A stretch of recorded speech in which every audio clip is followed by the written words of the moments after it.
다음은 몽기에서 항암제 욘델리스의 개발에 대해서 좀 말씀을 드리도록 하겠습니다. 저희가 먹는 이런 단체 멍게는 아니고요, 군체 멍게인데요. 요 사진을 보시면서 이제 파란색 병에 하얀색 물을 생각하시는 분들도 계실 텐데, 요런 단체 멍게는 아니고 군체 멍게에서 이제 요런 욘델리스라는 이름이 뭐 요거는 상품명이고요. 개발 단계에서는 뭐 트라벡티딘, 액티나시딘 743 줄여서 뭐 요런 ET743 요런 다양하게 불렸습니다. 이 물질 같은 경우는 욘델리스라고 저는 부르겠습니다. 상품명으로. 1988년 일리노이 대학의 라인하트 교수님에 의해서 분리가 되었습니다. 이 일리노이 대학은 내륙에 있습니다. 큰 미국 내륙에 있는데요.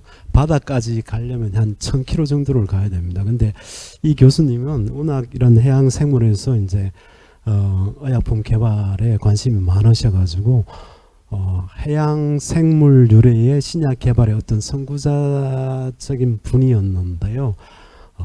국제 뭐 이렇게 출장 갈 때도 항상 다이빙 장비를 가지고 가시고, 그래서 뭐 국제 학회에서도 이렇게 그 학회 근처에서 이런 바다가 있으면 항상 다이빙 하셔가지고 채집도 하시고 하셨던 분입니다. 이 라인하트 교수님에 의해서 분리가 되었고요.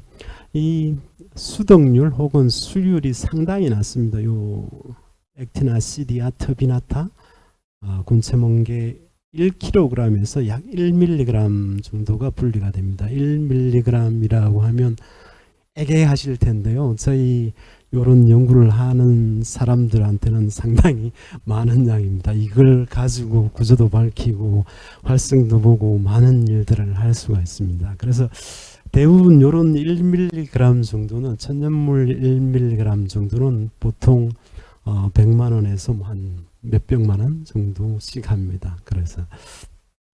그리고 이 물질 같은 경우는 암세포의 DNA에 결합해서 암세포의 분열을 억제합니다. 그리고 아까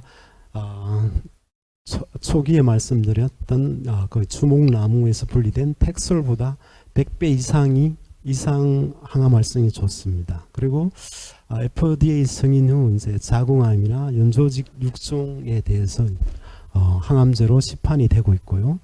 유방암이나 전립선암, 폐암에 대해서는 임상 중에 있습니다.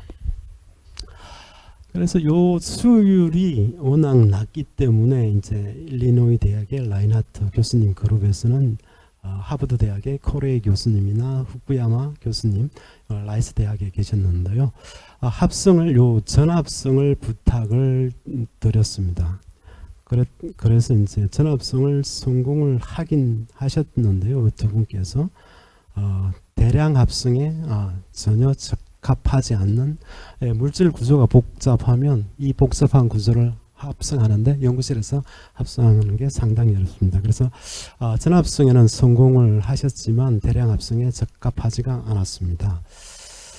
그 이유는 합성 단계가 워낙 이렇게 44단계 정도 이런 초기 물질부터 시작해서 스타팅 머티리얼이라고 그러는데요. 이런 데서 시작해 가지고 아주 복잡한 단계를 거쳐야 ET743을 합성을 할 수가 있습니다. 44단계나 필요하고요.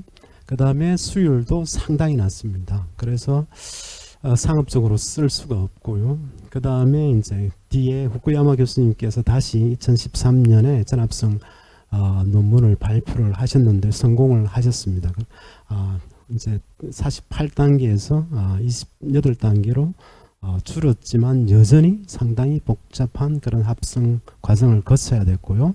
수율이 1.1%로 상당히 낮습니다. 그래서 이런 것들은 상당히 이제 의약품 개발하는데 뭐 개발이 된다고 하더라도 거기 단가 경쟁에서 맞지가 않죠. 그래서 이런 방법으로는 의약품 개발을 할 수가 없었고요.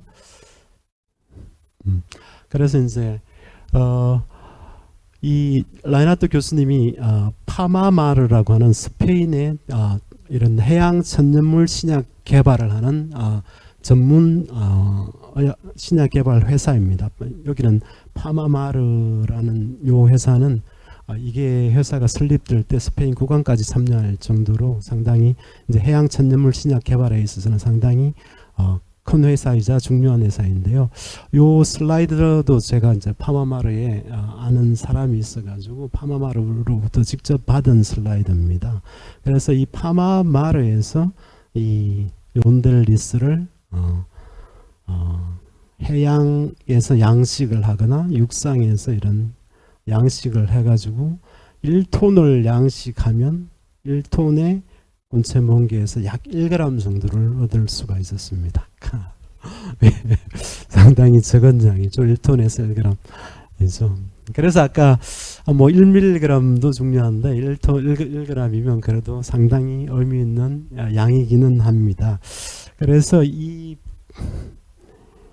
1톤을 양식을 하게 되면 약 이 욘델리스가 1톤 중에 0.00015% 정도가 있고요. 이걸 이제 용매를 사용해 가지고 추출을 해서 추출물을 저희들은 이제 조추출물 이라고 하는데요. 추출물을 만들면 약 추출물 75g이 나오게 됩니다. 그래서 욘델리스가 약 4% 이상이 함유가 되어 있고요. 추출물에서 이제 뭐 HPLC라는 장비를 이용해 가지고 분리 정제해서 이제 요 욘델리스라고 아까 말씀드린 그 물질을 약 0.5에서 1g 정도를 얻게 됩니다. 그래서 양식을 해 가지고 이렇게 욘델리스를 공급하기에는 너무 문제가 많습니다. 물론 장점도 있습니다. 이렇게 해가지고 250톤을 양식을 해가지고 전임상 및 임상을 개시를 했고요. 그래서 환자 1,400명에게 이 욘델리스 천연물을 투여를 할 수가 있었고요. 개발에 필요한 초기 활성을 검증을 할 수가 있었습니다. 그러나 뭐 예상하시겠지만 단점이 상당히 많습니다. 이 곤체 멍게를 양식할 수 있는 계절적인 제한이 있습니다. 5월에서 10월 정도밖에 못하고요. 그 다음에 아까 보셨듯이 1톤에서 1g 정도를 얻을 수 있기 때문에 낮은 수득률이 상당히 낮고요. 질 문제도 있고요. 그 다음에 복잡한 추출 및 정제 공정이 필요했습니다.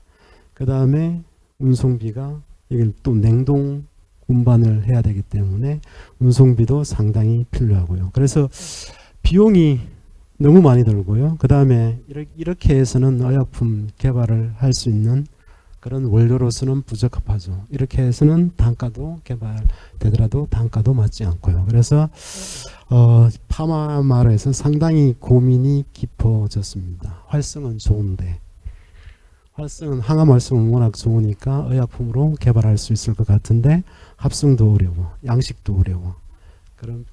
그래서 상당히 고민을 하다가 파마마르에 이제 쿠에바스 박사님이 계신데요. 9월에 제가 또 만나러 갑니다. 쿠에바스 박사님이 계신데 그 박사님이 요 해양 미생물 슈도모나스 플로레센스라고 하는 요 미생물이 요게 욘델리스인데요. 욘델리스의 중요한 구조, 요 반 정도를 생산하는 그런 미생물을 발굴을 하게 됩니다.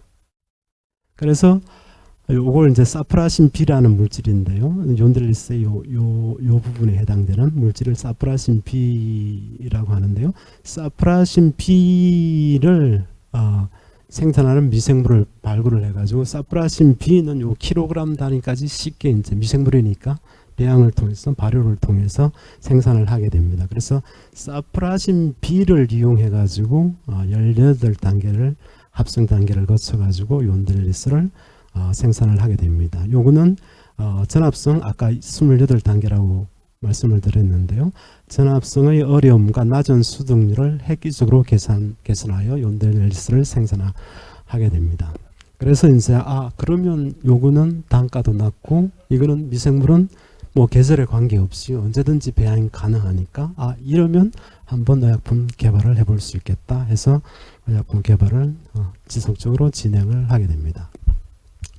그래서 욘델리스 개발의 이제 타임라인을 좀 말씀드리면 이 문헌에 이 액티나시디아, 곤세멍게 액티나시디아 트비나타가 최초로 기술된 것은 1880년대였습니다. 스코틀랜드의 해양 동물학자인 허드만이 이렇게 기술을 하였고요. 1950년대에서 60년대, 1970년대까지 미국 국립암연구소에서 이제 암과의 전쟁을 선포해가지고 지구상에 존재하는 많은 생명체들, 생물체들, 뭐 식물, 동물, 미생물에 대해서 항암 활성을 가지는 그런 물질들을 이제 탐색을 진행을 하였습니다. 그래서 그때 이런 이제 곤충멍게가 항암 활성이 있다는 걸 알게 되었고요. 그리고 이 시기, 요보다 조금 늦은 시기, 1969년에 시겔 박사가 카리브해의 곤충멍게의 에탄올 추출물이 항암 활성이 있음을 최초로 보고를 했고요. 그런데 이제 이 활성이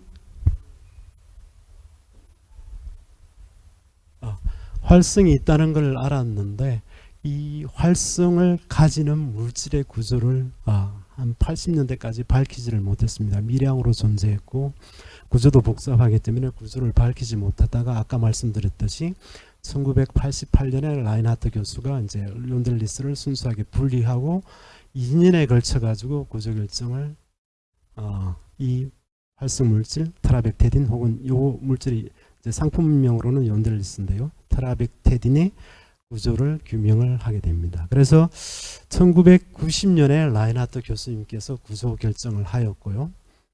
그 다음에 임상 1상을 미국에서 1995년에 임상 1상에 들어가고 최초의 전합성이 요 트라벡테딘 ET743의 전합성이 1999년에 6년에 이루어졌고요. EU에서 이제 유럽연합에서 1997년에 임상 1상을 개시하고 1999년에 임상 2상을 실시했고요. 반합성이 아까 사프라신 B를 이용해서 반합성이 2000년에 진행이 되었습니다. 그리고 연조직 6종에 대해서 시판성이 2007년에 났고요. 자궁암에 대해서 2009년에 났습니다. 그래서 지금은 73개국에서 시판되고 있고요. 항암 물질의 구조 결정에서 시판까지 약 18년이 소요가 되었습니다.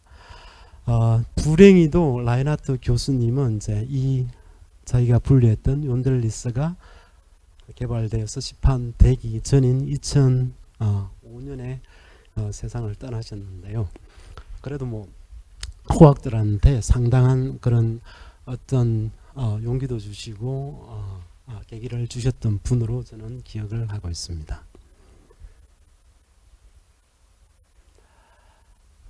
그런데 이제 그 이후에 연구를 계속 진행을 하다 보니까 아까 슈도모나스가 욘델리스의 반쯤 되는 구조 사프라신 B를 생성했듯이 욘델리스 자체를 생성하는 미생물을 공생 미생물을 요 곤충멍게 내부에 살고 있는 공생 미생물을 분리에 성공을 했습니다. 그래서 얼마 지나지 않으면 요 공생 미생물의 이름이 캔디데이투스 엔도액티나시디아 라는 그런 미생물인데요. 요 공생 미생물을 배양해 가지고 욘델리스를 생산하는 날이 올 것이라고 생각이 됩니다. 그리고 이제 요게 욘델리스의 구조고요. 욘델리스의 벤제닌 부분을 요렇게 노란색 부분으로 바꿔 가지고 잽젤카라는 성분명 이름은 러비넥티딘인데요. 요 의약품이 새롭게 2020년에 소세포성 폐암 치료제로서 개발이 되었습니다. 그리고 올해에 보령제약이 이제 국내 판권을 확보를 해서 시판을 하고 있습니다. 이 잽젤카가 왜 중요하냐면요. 이 소세포성 폐암 같은 경우는 전이도 빠르고 이게 되게 애호가 안 좋습니다. 그리고 1차 치료에 실패를 하고 나면 그 다음 선택할 수 있는 항암제가 거의 없습니다. 그런데 2차 치료제로서 요 잽젤카가 상당히 지금 선택의 폭을 넓히고 있고요. 그 다음에 치료 옵션에 대한 기대감이 상당히 올라가 있습니다. 그리고 미국에서는 출시 2년 만에 거의 요 소세포 폐암 치료 2차 치료제 시장의 40% 이상을 점유하는 아주 좋은 항암제로서 각광을 받고 있습니다. 제 연구를 말씀드릴 시간이 점점 줄어드는 것 같은데요. 조금 요거 좀 빨리 진행을 하도록 하겠습니다. 요런 이제 바다 달팽이로부터도 항암제가 개발이 되었는데요. 상당히 요거 보신 분들도 계신 겁니다. 갯민숭 달팽이라고 항이라고 부르고요. 요 거의 투명해서 누디 브랜치라고도 부르고 있습니다. 뭐 다른 이름으로는 군소 바다 토끼 여기 이렇게 뿔같이 나가지고 보면 바다에서 보면 바닷속에서 보면 약간 상당히 귀엽습니다. 색깔도 상당히 화려하고 상당히 예쁜데요. 이런 해양 생물로부터도 항암제가 개발이 되었습니다. 이런 것들은 갯민숭 달팽이 혹은 바다 달팽이라고 부르는데 저는 오늘 뭐 그냥 쉽게 바다 달팽이라고 부르겠습니다. 이런 바다 달팽이들은 해조류와 해저 찌꺼기가 주된 먹이고요. 약 전 세계적으로 3,000여 종이 알려져 있고요. 껍질 대신에 이제 방어 메커니즘을 이런 생물들이 개발해서 뭐 독이나 악취나 쏘는 자세포나 이런 경계색 나 독 가지고 있어 이렇게 막 이렇게 표시를 하는 그런 생물로서 해양의 대표적인 경계색을 가진 생물입니다. 그리고 좀 재미있게 이게 자웅동체인데요. 암수 한 몸인데요. 이렇게 싸워서 지면 암컷이 된답니다. 이게 완전히 과학적으로 사실인지 모르겠습니다만 이렇게 진 쪽이 암컷이 돼서 번식을 한다는 그런 재미있는 내용도 있습니다. 그래서 바다 달팽이로부터 이제 애리조나 주립대학의 페티터 교수가요. 이런 돌라스타틴 10이라는 물질을 분리를 했는데요. 이 물질 같은 경우는 요게 바다 달팽이가 이제 해조류 같은 걸 먹고 사는데요. 해조류에 부착되어 있는 해조류보다 더 작은 남조류 사야노박테리아라고 그러는데 세균이면서 이런 광합성을 할 수 있는 독특한 생물입니다. 사야노박테리아가 생산하는 것을 생산한다는 것이 밝혀졌고요. 돌라스타틴 10의 구조 변화는 이렇게 뭐 여기 M이라고 적힌 게 이제 저희들은 메틸 그룹이라고 부르는 그런 그룹인데요. 메틸 그룹을 한쪽을 떼가지고 스스로 바꾼 요런 물질, 그 다음에 아우리아스타틴 E, 요 부분이 이제 여기 돌라스타틴 10이랑 조금 틀린데요. 이 아우리아스타틴 E에서 이제 요 메틸 그룹을 떼가지고 줄여서 MMA라는 이런 물질을 구조 변환해서 도출을 했습니다. 이게 가장 항암 활성이 좋은 물질이라고 저희들은 이제 선도 물질이라고 부르는데요. 선도 물질로 도출을 했습니다. 조금 빠르게 진행을 하도록 하겠습니다. 그래서 이게 이제 돌라스타틴 10에서 구조 변환된 MMA에다가 여러분들 항원 항체 반응 아시죠? 항원에 대해서 이제 결합하는 게 항체인데요.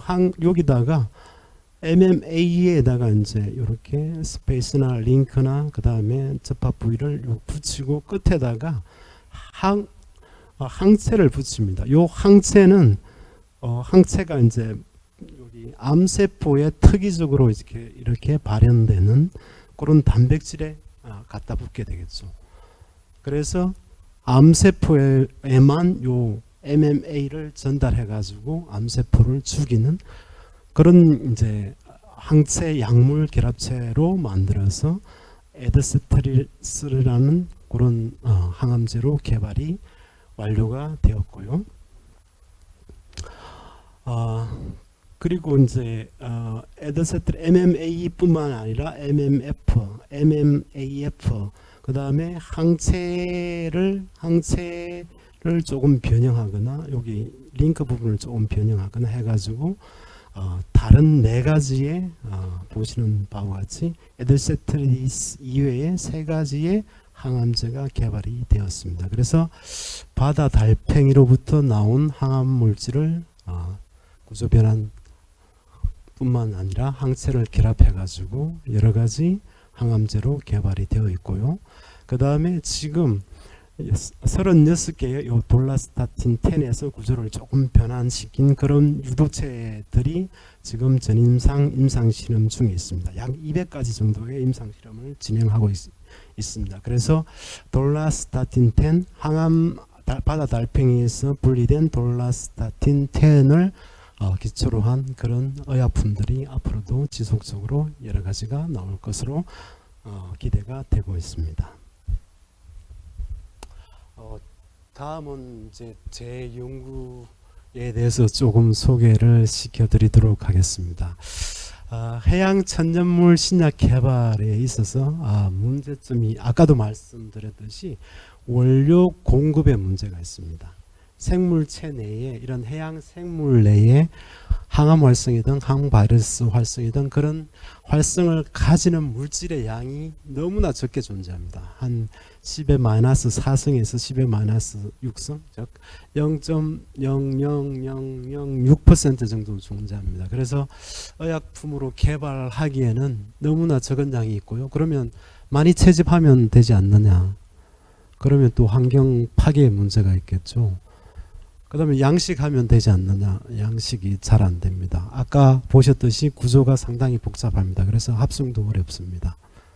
물론 뭐 저 같은 경우도 이제 합성하기 쉬운 간단한 물질이면서 신물질을 찾는 연구를 하지만 여러 가지 문제점이 있습니다. 그래서 이런 문제점을 해결할 수 있는 방안 중에 하나가 아까 말씀드렸던 공생미생물을 이용하거나 해양 미생물을 이용하는 겁니다. 그래서 시간이 많지가 않아서 저는 이런 방법으로 이제 신약 개발 연구를 진행을 하고 있고요. 예를 들어서 아까 요런 뭐 원료 공급의 문제에 대해서 예를 들면 브라이오스타틴 1이라는 물질이 있는데요. 요거는 여기 식물처럼 생긴 이끼벌레라고 하는데 이끼처럼 생긴 그런 동물에서 분리된 물질인데요. 이게 상당히 고형암이나 알츠하이머 치료 쪽으로 활성이 좋습니다. 그래서 임상 이상을 진행하고 있는데요. 생체 내에 너무나 미량 존재합니다. 그 다음에 구조 보시겠지만 구조가 너무 복잡합니다. 그래서 1g을 합성하는데 약 30억 정도가 됩니다. 이렇게 해서는 뭐 도저히 의약품 개발이 안 되겠죠. 그래서 이제 요 임상을 진행했던 미국 국립암연구소에서 요걸 양식을 시도를 했습니다. 그래서 13톤을 양식을 해가지고요, 이제 18g의 요 브라이오스타틴 물질을 얻어서 임상을 진행을 완료했습니다. 그러나 이게 개발되더라도 또 단가 경쟁을 해야 되니까 또 다른 방법을 찾아야 되겠죠. 그래서 저는 이제 요런 뭐 공생미생물 혹은 해양미생물을 이용해서 요런 생물들은 이제 언제나 배양이 가능하기 때문에 저는 그걸 이용하고 있고요. 아까도 말씀드렸듯이 이제 이런 미생물 같은 경우는 생물 다양성이 아주 풍부합니다.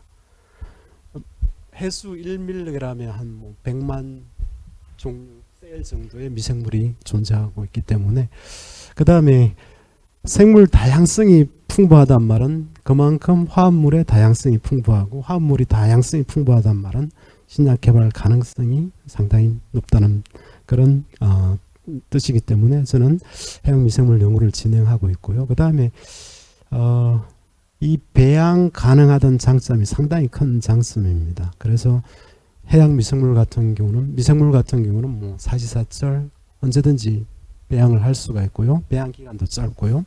그 다음에 특히 한국 같은 경우는 생명공학 쪽으로 상당히 전 세계적으로 발달한 나라이기 때문에 생명공학 기술을 쓸 수 있는, 접목할 수 있는 그런 좋은 원천 소재이기 때문에 저는 해양 미생물 연구를 주로 진행을 하고 있고요. 그리고 지금까지 육상 미생물에서 500종 정도의 신약이 개발이 되었습니다. 그래서 앞으로는 해양 미생물이 이런 육상 미생물을 대체할 수 있지 않을까. 신약 개발의 중요한 원천 자원으로서 해양 미생물이 중요하다는 말씀을 드리고 싶습니다. 그래서 뭐 해양 미생물을 분리하기 위해서 다양한 시료를 채집하고요. 주로 스쿠버 다이빙을 통해서 채집하고 있습니다. 이게 제가 직접 제가 젊었을 때 머리가 까맣고 연산호만큼 이렇게 수치 많았을 때 사진인데요. 해양시로 직접 채집하고 있고요. 그 다음에 해양 퇴적토, 바다 밑에 쌓인 그런 뻘, 해양 퇴적토라고 그러는데요.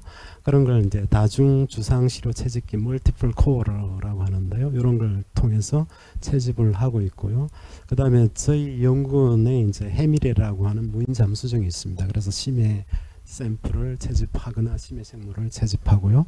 그 다음에 매그넘 플러스나 뭐 이런 캐나다의 심해 잠수정을 이용하기도 해서 합니다. 그래서 이런 방법을 통해서 시료를 채집하고 있고요. 샘플링 지역은 열대지방에도 저희 뭐 연구 기지가 있고, 그 다음에 심해나 북극 남극에도 세종 기지나 다산 기지가 있습니다. 그런 인프라를 활용할 수 있고요. 그래서 샘플 종류는 해면 동물이나 무척추 동물, 그 다음에 뭐 열수 분출구 주변의 생물 등 다양한 생물들을 채집했습니다. 그래서 이렇게 채집된 생물로부터 지금까지 한 25,000종 정도의 해양 미생물을 분리했고요. 그 다음에 이 해양 미생물들을 배양해 가지고 추출물을 만들었습니다. 그래서 추출물 라이브러리를 3,000점 이상 구축을 했고요.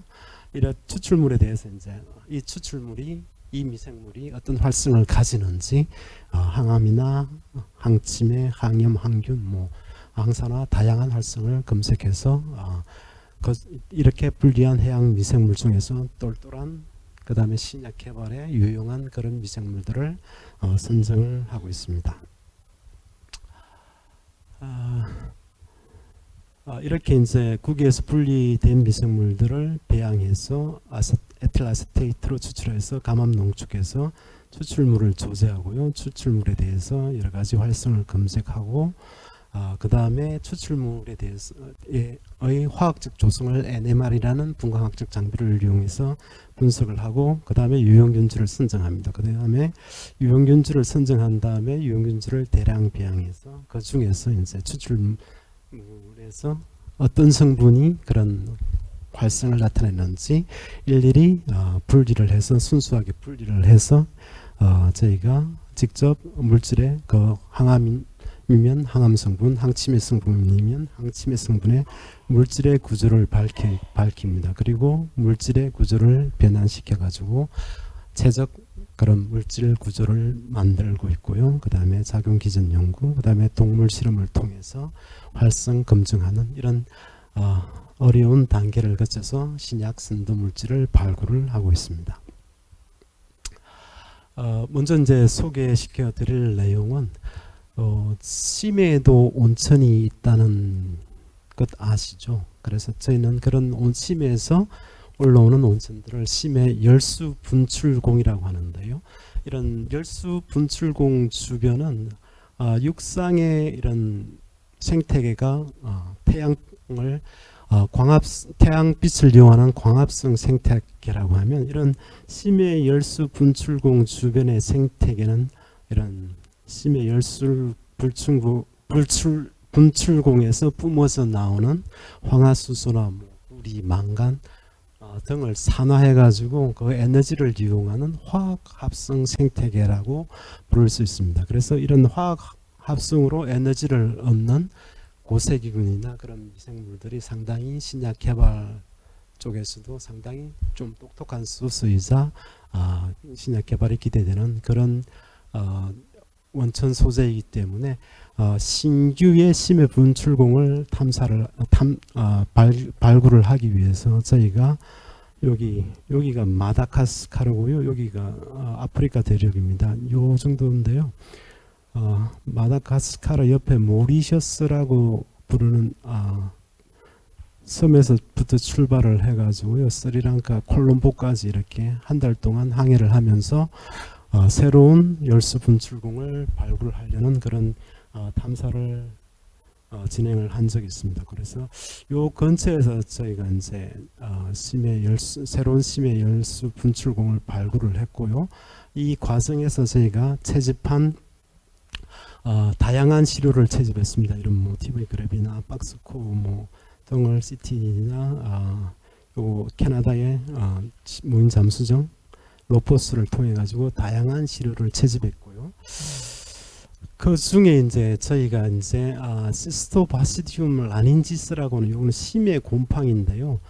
심해 4,317m에서 채집한 해양 태적토에서 분리를 했습니다. 그래서 이 균주를 분리해서 배양해서 추출물을 활성을 검색해 보니까 항염 활성이 되게 좋았습니다. 그래서 이 균주를 배양을 해가지고 항염 성분을 분리를 했더니 1번 화합물 혹은 뭐 여기 7가지 화합물을 이렇게 저희가 분리를 해서 구조를 규명을 할 수가 있었고요. 항염 활성은 6, 7번 요 화합물들이 항염 활성이 좋았습니다. 그 중에 그리고 요런 화합물들을 요런 이제 페나진 구조를 가진 물질이라고 하는데요. 요런 저희가 좀 독특한 페나진 구조를 가진 신규 물질을 분리를 할 수가 있었습니다. 그래서 이 균주에 대해서 좀 더 이제 연구를 진행을 했고요.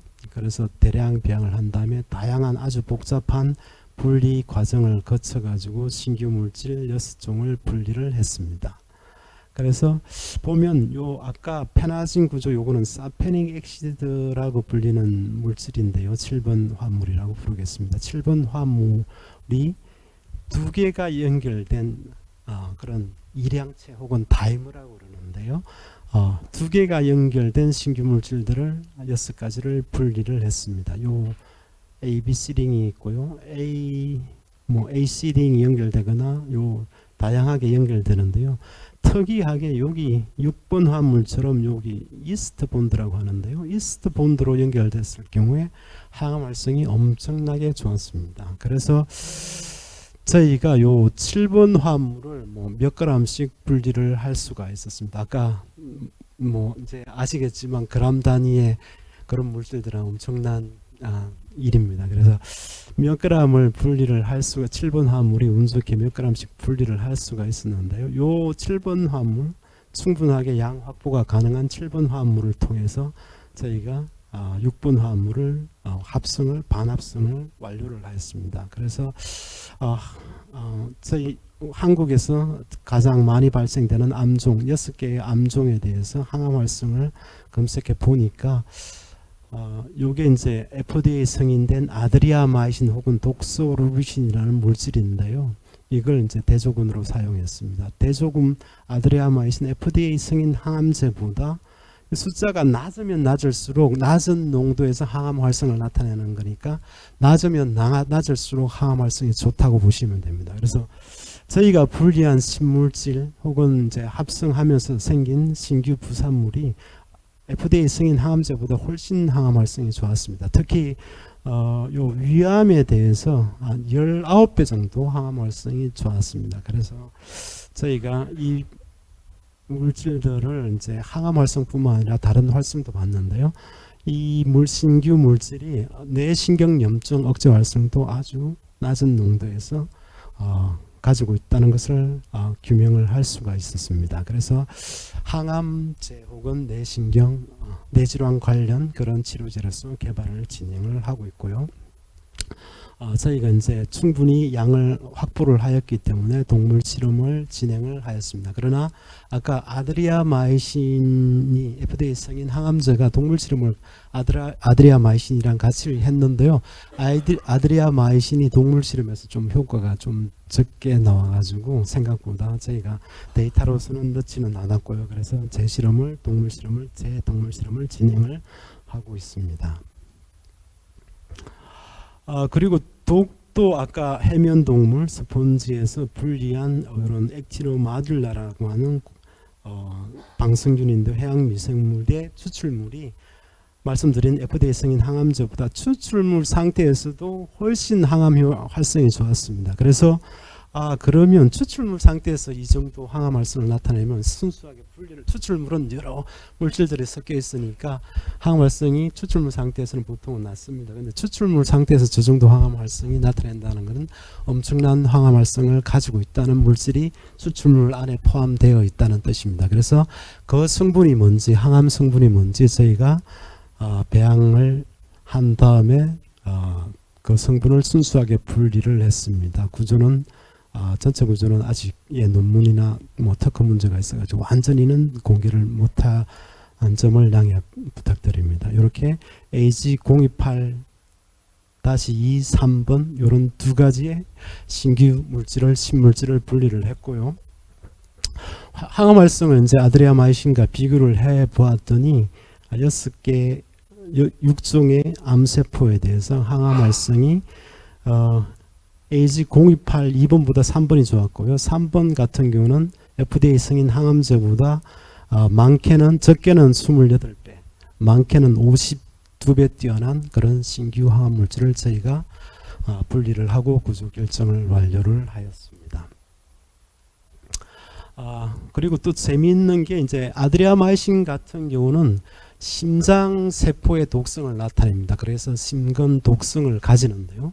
저희가 분리한 물질 같은 경우는 여기 이제 인간 심장 세포고요. 이쪽이 지의 심장 세포에 저희 물질을 투여했을 때에 이제 독성을 나타내는 생존율을 나타내는 건데요. 독소루비신 또는 아드리아마이신의 다른 이름이 독소루비신인데요. 독소루비신 같은 경우는 생존율이 농도가 증가할수록 떨어집니다. 그러나 저희 물질 같은 경우는 신물질 같은 경우는 농도가 증가해도 인간 심장세포나 지의 심장세포의 독성을 나타내지를 않았습니다. 그래서 심근 독성이 없는 것을 저희가 확인을 하였습니다.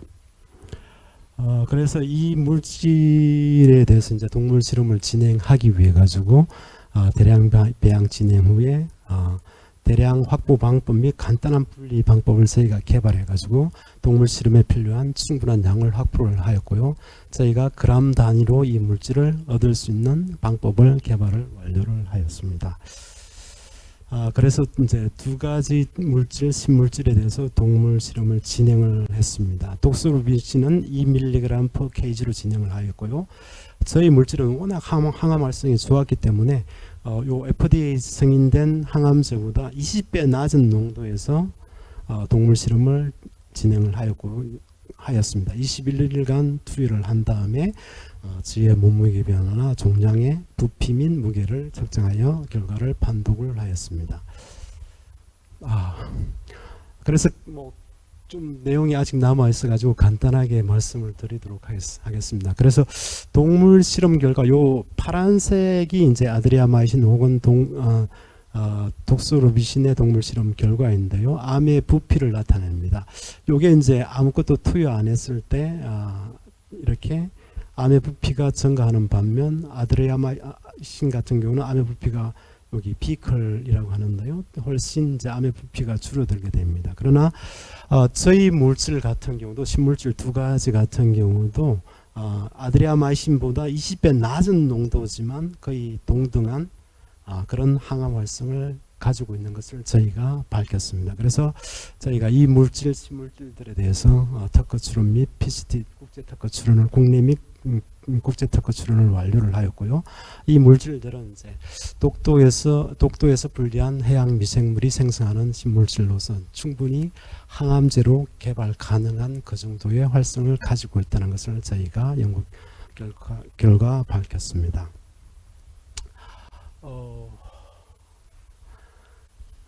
뭐 좀 빠르게 진행을 하겠습니다. 우리나라는 이제 항생제 내성률이 거의 뭐 세계 1위를 하다가 지금 이제 3위로 떨어지긴 했습니다만 OECD 국가에 비해서 항생제 이렇게 사용률이 훨씬 높습니다. 여기 그래프에서 보시다시피 한 1.5배 정도의 OECD 평균보다 1.5배 정도의 항생제를 사용하고 있는데요. 그래서 항생제 남용 때문에 더 이상 항생제가 듣지 않는 항생제 내성균들이 많이 생기게 됐습니다. 그래서 이런 균들을 슈퍼박테리아 혹은 뭐 항생제 내성균이라고 부르는데요. 그러나 이런 이 오른쪽 그래프에서 보시듯이 FDA 승인되는 신규 항생제는 이렇게 수가 급격하게 줄어들고 있는 반면 MRSA, 이게 메치실린의 내성을 나타내는 항생제를 줄여서 MRSA라고 그러는데요. 그 다음에 벤코마이신의 내성을 나타내는 뭐 VRD나 FRQ 같은 이런 항생제 내성균의 이런 발현율은 이렇게 상당히 증가하고 있습니다. 그래서 항생제 내성이 상당히 심각한 실정이기 때문에 신규 항생제 개발이 아주 필요한 실정이라고 말씀을 드릴 수 있겠습니다. 그래서 저희가 이제 동해안에서 이런 신규 항생제의 유효한 해양 미생물을 분리를 했고요. 넘어가도록 하겠습니다. 배양해서 농축한 다음에 추출물을 메치실린 MRSA, 메치실린의 내성을 가지는 그런 균주에 투여를 해봤더니 이렇게 그런 항생제 내성균을 죽이는 것을 알 수가 있었습니다. 그래서 이 죽이는 성분, 항생 성분을 찾기 위해서 저희가 대량 배양을 진행을 했고요. 이런 김지혜 연구원이 대량 배양을 진행을 했었습니다. 그래서 대량 배양 300리터로부터 저희가 신규 항생제, 다양한 신규 항생제를 분리를 할 수가 있었습니다. 여기 보시면 이제 요 투명한 부분, 여기 이제 디스크라고 그러는데요. 디스크에서 추출물을 이렇게 합착시킨 다음 여기 MRSA를 이렇게 배지에다가 플레이트에서 이렇게 자라게 한 다음 여기 디스크에 저희가 분리한 물질들을 이렇게 올리면 요게 MRSA의 이렇게 항생 효과를 나타내는 요게 클리어존이라고 하는데요. 투명 부분을 만듭니다. 그래서 클리어존이 크면 클수록 항생 효과가 훨씬 크다고 보시면 됩니다. 그래서 여러 가지 이 정도 클리어존이면 상당히 뛰어난 항생 효과를 나타내는 그런 물질을 저희가 분리를 한 거고요.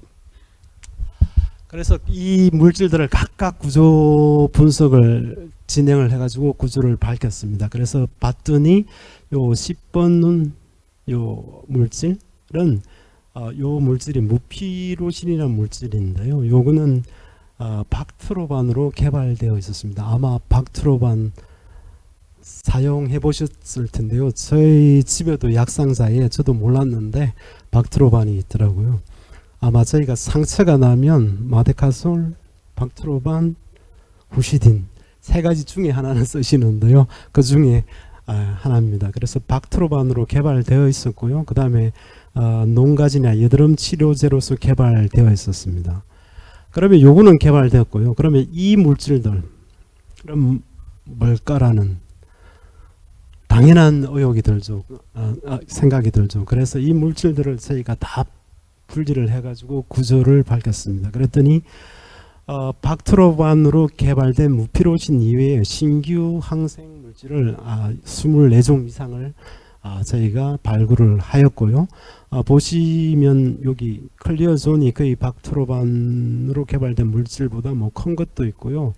작은 것도 있고요. 뭐 비슷한 거나 있습니다. 그래서 이 물질들이 다 신물질입니다. 그래서 충분히 신규 항생제나 피부 질환 치료제로서 개발 가능하다고 저는 생각을 하고 지금 신약 개발 연구를 진행을 하고 있습니다. 너무 많이 나면 예. 다음은 이제 치매 알츠하이머 치료제 쪽에 대해서 말씀을 드리겠습니다. 저희가 치매나 알츠하이머는 치료제가 없습니다. 정상 완화제만 있을 뿐이지 치료제가 없습니다. 그러나 전 세계적으로 5천만 명의 치매를 앓고 있고요. 그 다음에 국내에도 이제 65세 이상 노인 인구 중에 치매 추정 환자 수가 약 84만 명이 있습니다. 그래서 65세 노인 인구 약 10%가 치매 환자로 보이고요. 추정이 되고 있고요. 치매 관리 비용이 1인당 약 2천만 원이 듭니다. 그래서 치매는 제가 생각하는 질병 중에서 가장 걸려서는 안 되는 질병이라고 생각이 되는데요. 근데 치료제는 없습니다. 정상 완화제만 있고. 근데 대부분 치매 치료제 개발이 이제 치매 환자의 뇌 속에 많이 침착되는 이제 아밀로이드 베타나 타우 단백질 쪽으로 연구가 포커싱이 되었습니다. 그런데 이런 아밀로이드 베타나 타우 단백질을 타겟으로 하는 임상은 다 실패를 했습니다. 그래서 새로운 어떤 치매 치료제의 타겟으로서 신경염증을 억제하는 그런 쪽 타겟들이 이제 각광을 받고 있는데요. 특히 이제 요 마이크로글리아라고 하는 요 마이크로글리아의 활성화에 의한 그런 신경염증 억제 쪽으로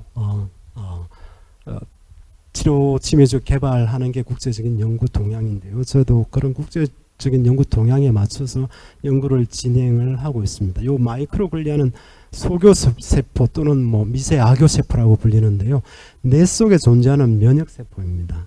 그래서 뭐 뇌 속에 침투한 이런 세균이나 불필요한 단백질을 제거해서 신경세포 및 뇌의 건강을 평상시는 유지하는 그런 중요한 면역세포인데요. 근데 병적인 상태가 되면 신경퇴행성 질환에 걸리거나 세균이 침입하게 되면 요 마이크로글리아라고 하는 요 소교세포가 과도하게 활성화하게 됩니다. 그러면 염증을 일으키는 그런 염증 유발인자들을 분비해 가지고 요 건강한 신경세포가 이제 죽게 되는데요. 그래서 이제 신경염증을 일으켜서 신경세포 손상을 가져와 치매와 같은 뇌신경 질환을 유발하게 됩니다. 그래서 저희 연구는 요 소교세포의 과도한 활성화에 의한 신경염증을 억제하는 신규물질을 발굴해서 치매치료제로 개발하고자 하는 연구를 진행을 하고 있습니다. 살짝 넘어도 되나요? 예. 그래서 그런 이제 신경염증을 억제하는 항치매 신물질을 이제 마이크로네시아 코스라에섬의 맹그로브 지역에서 분리한 요런 해양 방승균으로부터 저희가 물질을 분리를 했고요. 신물질을 분리를 했는데 2g 혹은 한 4g 정도까지 쉽게 이제 분리할 수 있는 신물질입니다. 제가 이제 이런 쪽 이 물질에 대해서 되게 관심을 가졌던 게 보통 이런 물질들은 물에 잘 녹거나 기름에 잘 녹거나 둘 중에 하나입니다. 그런데 이 물질은 물에도 잘 녹고 기름에도 잘 녹고 양도 충분한 양. 아까 뭐 킬로그램당 100kg에 1mg씩 나오는데 이거는 60리터 배양하면 한 3g씩 평균 정도 나옵니다. 그러니까 엄청난 수독률도 좋고 활성도 특이하고 구조도 신물질이고 그 다음에 구조도 아주 특이합니다. 그래서 이거는 구조도 아주 심플하고 물에도 잘 녹고 기름에도 잘 녹기 때문에 이건 뇌질환 쪽에 접목할 수 있겠다 생각해서 이제 이 물질에 대해서 연구를 지속적으로 진행을 하게 되었고요.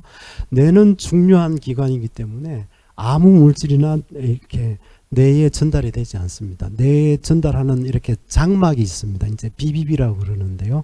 뇌혈관 장막이라고 그러는데요. 요 물질은 물질 구조도 작아가지고 뇌혈관 장막도 통과할 수 있을 것 같아서 이 물질은 이제 뇌질환 쪽으로 연구를 계속 진행을 하게 되었습니다. 그래서 이 물질을 이제 소교세포에 이제 투여해 봤더니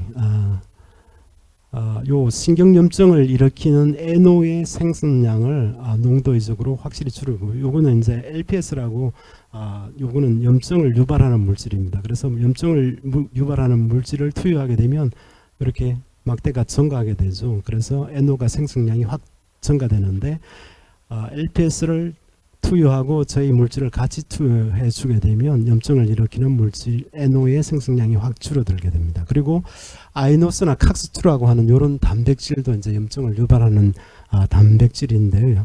이런 칵스2, 아이노스나 칵스2의 그런 발현을 억제하고요. 그 다음에 아까 말씀드렸던 사이토카인, TNF-알파나 IL-1베타, IL-6와 같은 염증을 유발하는 사이토카인의 발현을 억제하는 것을 알 수가 있었고요.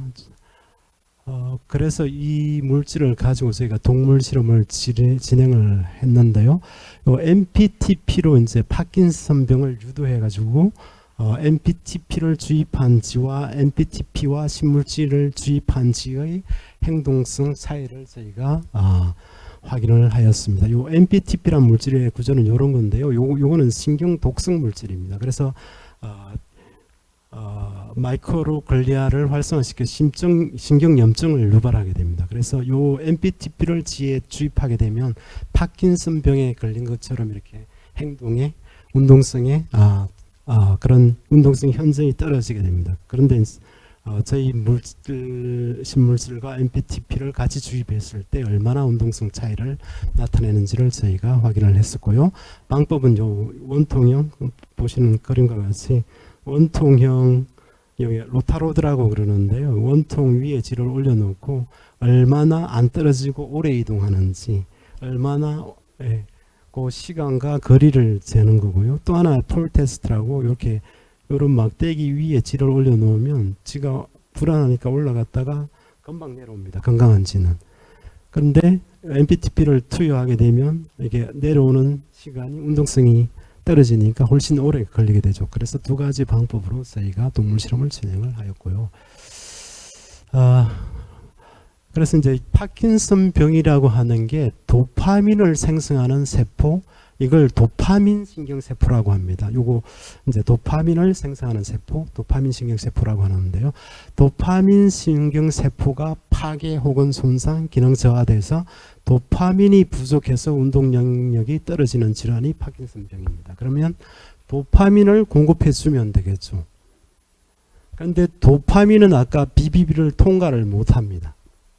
그래서 어떻게 하냐면 L도파를 보충을 해주게 됩니다. 요게 L도파라는 게 요거는 이제 BBB를 통과합니다. 그래서 L도파가 뇌 속에서 도파민으로 변하게 됩니다. 그래서 파킨슨병의 치료는 요 L도파를 이제 투여하게 되는데요. 그래서 저희가 동물 실험을 하면서 이제 L도파와 저희가 분리한 신물질 컴파운드 6를 비교를 하였습니다. L도파보다 저희는 2배 정도 낮은 농도에서도요. L도파와 비슷한 효과를 나타냈고요. 그 다음에 로타로드 테스트에서도 이동하는 거리나 이제 안 떨어지고 머무르는 시간, 그 원통형 돌아가는 원통에서 안 떨어지는 시간을 비교를 해봤더니 거의 도파민보다 2배 정도 낮은 농도 10mg per kg에서 도파민은 L도파는 20mg per kg를 썼고요. 거의 동등한 효과를 나타내는 것을 알 수가 있습니다. 그래서 동물 실험에서도 파킨슨 치료제로 사용되고 있는 L도파와 거의 저희가 분리한 신물질이 거의 동등한 효과를 나타내는 것을 알 수가 있었습니다.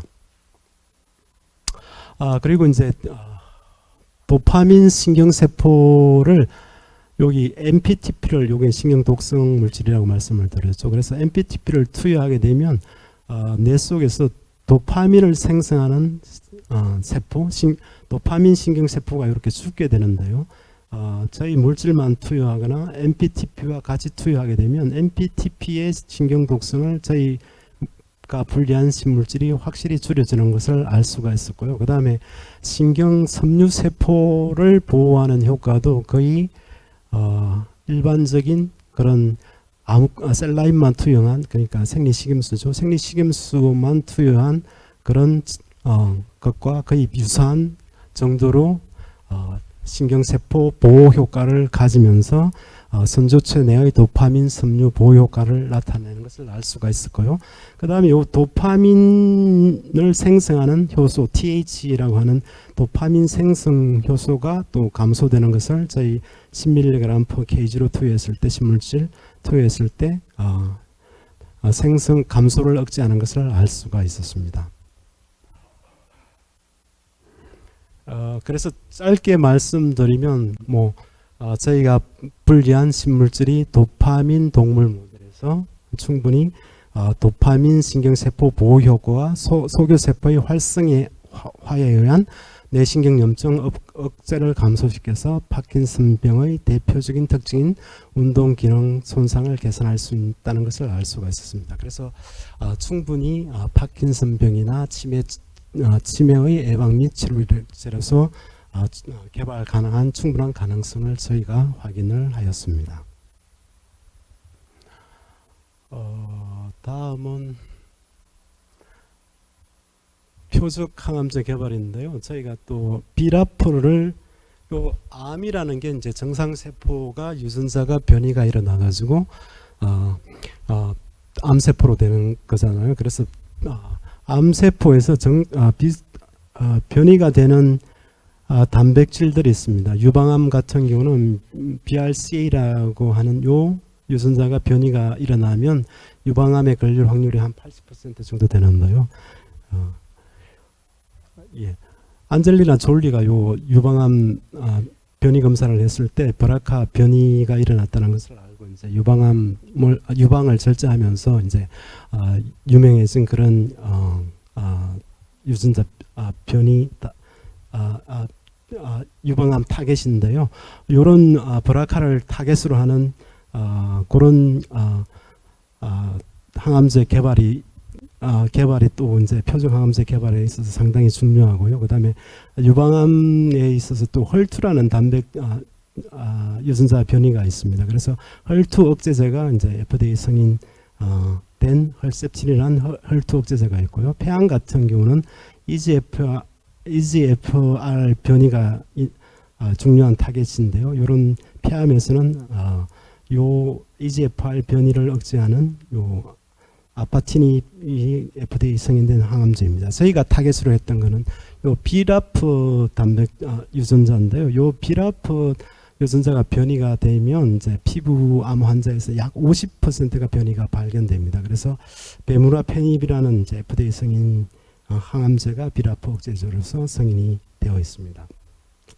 그런데 문제는 요게 이제 베무라페닙을 투여하게 되면 요 전신에 왼쪽 그림에서 보듯이 전신에 번져 있던 피부암이 이렇게 15일 투여에 15일 만에 이렇게 깨끗하게 낫는데요. 근데 상당히 재발이 잘 됩니다. 그래서 재발을 억제하고 이제 요 비라프 억제제들은 요 비라프 변이 있는 환자에만 약효가 있습니다. 근데 비라프가 변이가 안 된 환자들도 이제 50% 정도가 있기 때문에 비라프 와일드 타입, 비라프 변이가 안 된 와일드 타입에도 효과 있는 물질의 개발이 상당히 필요하다고 말씀을 드릴 수 있겠습니다.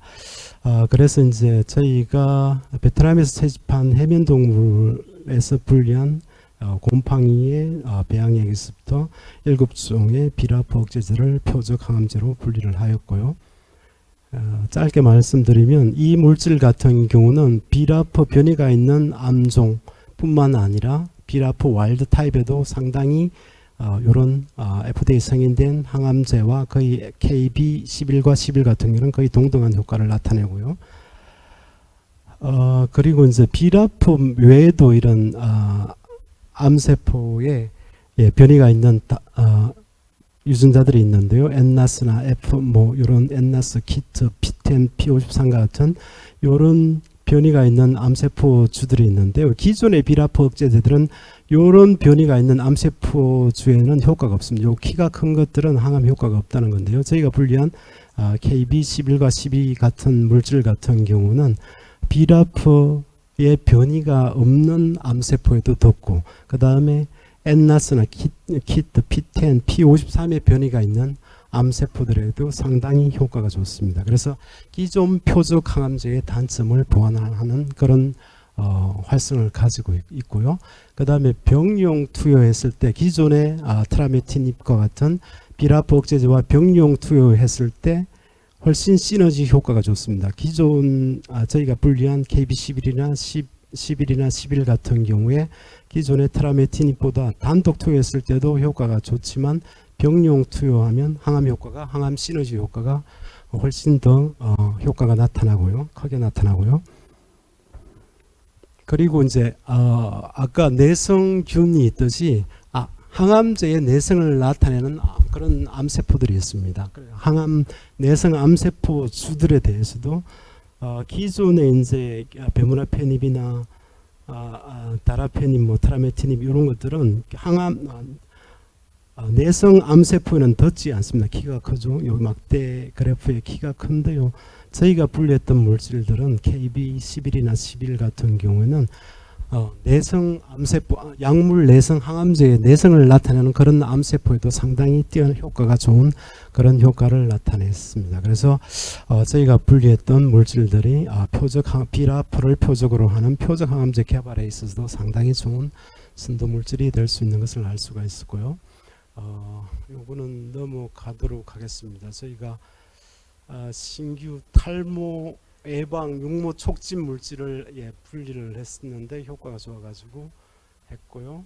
그 다음에 저희가 이제 독도에서 천연 계면 활성제를 분리를 했습니다. 이 물질은 이제 제가 독도 연구를 진행하면서 2019년에 3.1운동 100주년 기념이었는데요. 제가 3.1절에 맞춰가지고 이 논문 투고를 완료를 하려고 했었는데 3일절보다 좀 늦게 국제 논문에 투고가 완료가 되었습니다. 이름은 독도에서 분리된 리피드라고 해가지고요. 독도 리피드 ABC라고 명명을 했고요. 화합물 이름에 독도라고 붙인 최초의 화합물입니다. 그런데 신물질이라서 제가 분리를 했기 때문에 그렇게 명명을 할 수가 있었고요. 그 다음에 이걸 이제 뭐 동해라고 표기해가지고 보통 동해 갈로 치고 일본에 해가지고 국제전에 영어로 투구를 해야 되는데 제가 동해라고 이렇게 투구를 해서 완료를 했고요. 그 다음에 신물질이기 때문에 저희가 이제 국내 및 미국 특허를 출원해서 완료를 했고요. 요거는 천연 계면 활성제로서, 천연 계면 활성제는 뭐 비누나 샴푸나 화장품이나 아까 여러 용도로 사용할 수 있습니다. 이렇게 산업 전반에 많이 쓰이고 있는데요. 이제 그런 보통 계면 활성제들이 석유 부산물로 만들기 때문에 약간 독성이 있습니다. 근데 천연 계면 활성제는 분해도 잘 되고 독성이 없어가지고 여러 제품으로 사용할 수 있는데요. 기술을 이전해서 이제 그 회사에서 제품을 만들려고 하고 있습니다. 혹시 제품화되면 많이 애용해 주시. 저는 주식 받은 건 없습니다. 예, 애용해 주시기 바라겠습니다. 그리고 이제 저는 뭐 이런 신약 개발 이외에도 독도 새우에서 이제 요 독도 새우가 저번에 대통령 만찬에서 독도 새우가 올라가면서 유명해졌는데요. 독도 새우에서 이제 유산균을 락토바실러스 사케라고 하는 유산균을 분리해가지고 제가 요거 그림은 제가 직접 요구르트를 만들어서 먹은 그런 그림인데요. 만들어서 먹었더니 되게 맛도 좋고 괜찮더라고요. 그래서 요것도 이제 여러 가지 뭐 프로바이오틱스나 유산균 음료나 화장품 등으로 지금 이제 이 기술 이전을 완료해가지고 제품화를 진행 중에 있습니다. 그래서 이것도 독도에서 나온 이런 유용균이기 때문에 혹시 제품화 되면 많이 애용 부탁드리겠습니다. 네, 감사합니다. 그래서 제가 신약 개발 이외에도 여러 가지 저희가 이제 활용할 수 있는, 독도가 우리나라 땅이라고 할 수 있는 거는 우리나라 국민들이 많이 쓰고 그 자원을 활용할 때 우리나라 땅이라고 할 수 있는 거지, 아무리 우리나라 땅이라고 주장해도 국제적으로 알아주지 않습니다. 그래서 많은 이런 연구 결과도 내고 제품도 내고 그걸 또 국민들께서 사용해 주시고 할 때 진정으로 우리나라 땅이 되는 것 같습니다. 그래서 요 이제 독도 유산균의 배양 추출물의 성분을 분석해 봤더니 리놀렌산이나 루멘산 이런 것들은 이제 공액 리놀렌산 뭐 CLA라고 그러는데요. 여러 가지 좋은 효과들이 있습니다.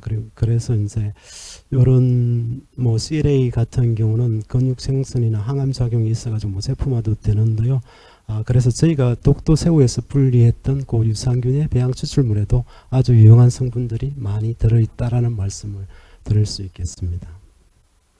그래서 요약해서 말씀드리면 이제 바다는 신약의 보물 창고이자 생명의 근원지며 제2의 우주인데요. 지구 최대의 미개척점입니다. 그리고 뭐 어떤 분은 바다는 넓고 할 일은 많다고 그러는데요. 저는 이렇게 말씀드리고 싶습니다. 바다는 넓고 해양 생물은 많고 개발해야 될 신약은 많다라고 말씀드리겠습니다. 그래서 지금까지 아까 초기에 말씀드렸던 뭐 신약이나 화장품, 기능성 건강식품들이 바다 해양 생물에서 여러 가지가 앞으로 개발될 것 같고요. 제 연구 결과는 저도 이제 뭐 다양한 신물질 분리 및 신약 연구를 진행을 하고 있고요. 그 다음에 화장품이나 기능성 건강식품으로 사용할 수 있는 그런 유용균들도 많이 분리를 해서 후보 물질도 발굴을 진행을 하고 있습니다. 마지막으로 이제 바다 분명히 신약의 보물 창고인 거는 맞는 것 같습니다. 그러나 저희가 이제 그 보물 창고를 여는 열쇠는 제가 한 40년 가까이 연구를 진행했지만 아직 열쇠는 제대로 찾고 있지 못하고 있습니다. 제가 생각하는 그 보물 창고를 여는 열쇠는 이런 끊임없는 도전 정신이나 지칠 줄 모르는 열성이나 새로운 아이디어, 그 다음에 산학연 협동 연구 뭐 이런 게 필요하고요. 아시겠지만 아까도 제가 초기에 말씀드렸지만 연구비가 상당히 많이 필요합니다. 그런데 이제 보통 연구를 어느 정도 뭐 한 3, 4년 진행하고 나면 또 연구비가 끊기고 또 다른 연구 프로젝트를 따야 하고 해가지고 그 프로젝트들도 이렇게 동물 실험이나 연구를 진행하다 보면 상당히 돈이 부족하게 됩니다. 그래서 정부의 지속적인 지원이 필요한데 올 또 새로운 정부 들어서 뭐 20%씩 삭감한다는 아주 좀 무서운 소식들이 있어가지고 연구 의욕이 좀 떨어지려고 하는데 국민 여러분들의 많은 또 지원이 또 필요하고 좀 많이 지켜봐 주시고 응원해 주시면 감사하겠습니다. 제 연구팀이고요.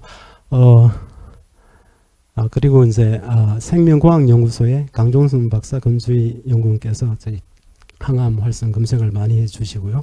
건국대의 최동국 교수님, 조동현 박사님께서 치매 관련 그런 뇌신경염증 억제 활성을 검색해 주셨고요. 부경대의 박선주 교수님, 김민희 박사과정 학생이 저기 비라포 관련 표적 항암제 연구를 많이 도와주셨습니다. 이 자리를 빌어서 감사를 드립니다.